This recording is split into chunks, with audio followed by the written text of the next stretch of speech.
resources are limited, countries can fight over the resources, causing wars.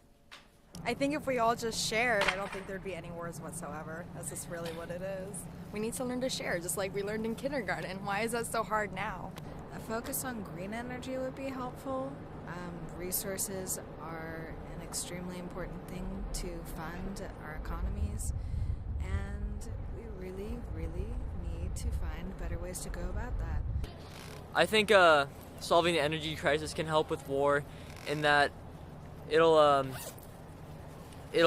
alleviate some of the stress that comes with searching to find oil, which is like one of the main fuel sources. It's clear that we haven't been using our resources sparingly, and a product of using the products of our environment in excess, taking advantage of the environment, is that we run out of these resources. And so I think that cleaner energy sources, whatever they may be, will be it's a good solution to war and things like that. War over resources. There are two groups in our world, the ones who are denying global change in our environment and those who are thinking that it's gonna change with God and with all that stuff, and so that's causing a lot of our political issues and that clash. And so if we all were on the same page of how we need to attack global warming, I think we would make strides at world peace. So we're at SSU International Services, beginning our endeavors of seeing what people think of how world peace can be achieved. Cesar Cruz, how do you think world peace can be achieved through the environment and through economics? I think people need to understand what it means to be enough. I think the fact of the matter is most people aren't in control of their wealth. And because of that, they elite the powers to somebody who is a higher being, perhaps, a government, as some others like to say. And if you depend on your government in every aspect, it doesn't give the individual the freedom to depend on their local efforts and what they need to do for their community. So if people become self-sufficient, they're able to, be working with what they have around the resources. And because of that, they don't have to depend on other nations for a lot of things that are happening within exploitation and globalization. And in that aspect, you're able to be a little more, resourceful.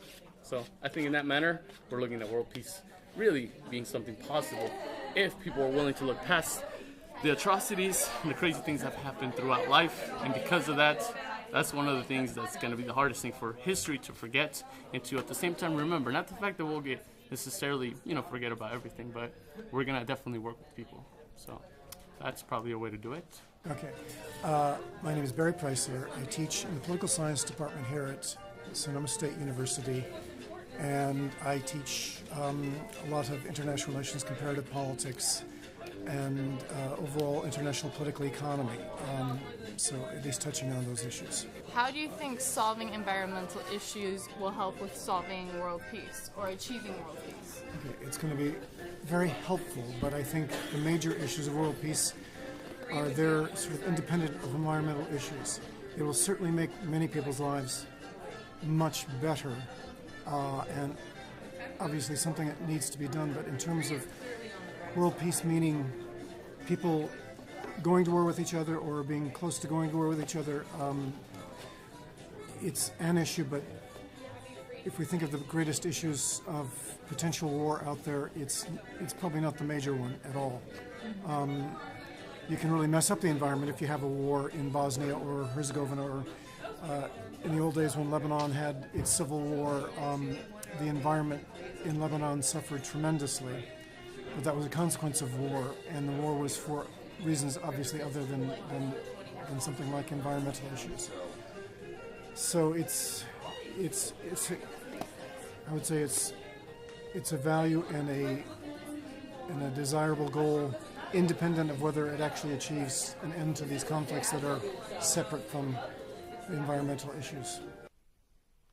According to Hans Küng, a global ethic is nothing but necessary minimum common values, standards, and attitudes. In other words, a minimally basic consensus relating to binding values, irrevocable standards, and moral attitudes which can be affirmed by all religions despite their dogmatic differences, and should also be supported by non-believers. I think what he's trying to say is global ethics should just be a common part of human nature, regardless of who we are, we're all responsible for this. Just like we're responsible for the environment.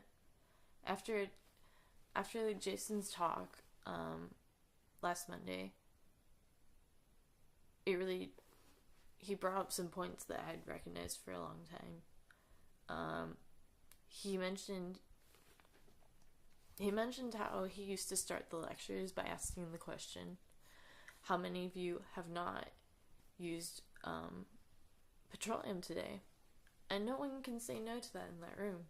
You know, even if you bike to work instead of drive a car, you still go home and turn on the electricity and you're burning fossil fuels.